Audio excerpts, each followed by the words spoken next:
What's the most bizarre historical fact you know? It was once common to sell UP to tanners. They used it to soften hides to make clothing.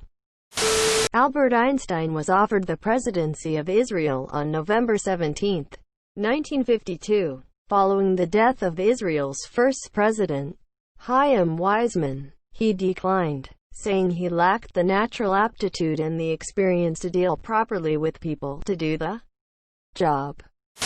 Ancient Minoans had plumbing, heated floors and running water 3,000 years before the Romans figured it out.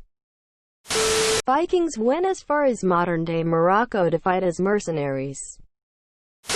During the Apollo 8 flight, astronaut Commander Frank Borman came down with a stomach bug and ended up vomiting and shitting himself at the same time.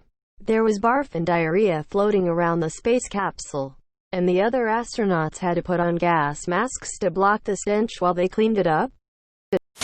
Woolly mammoths and ancient Egypt coexisted. When FDR died in office, the Manhattan Project atomic bomb was so secret that his vice president didn't even know about it, and upon taking oath, Truman had to be briefed on the existence of the bomb. The first U.S. conscript of World War I was the father of the first U.S. conscript of World War II. Conscripts were chosen at random for both wars.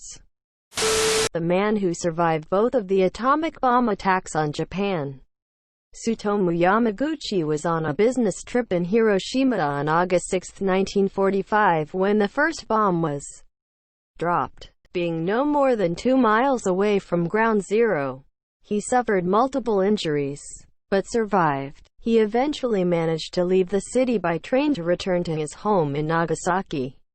On August 9, Yamaguchi showed up to work and was telling his bosses about his ordeal in Hiroshima when the second bomb was dropped, although he was a similar distance away from the second blast as he was from the first. Yamaguchi miraculously survived again. That a rebellion attempt in Venice was thwarted by the deadly aim of an annoyed grandma with a mortar.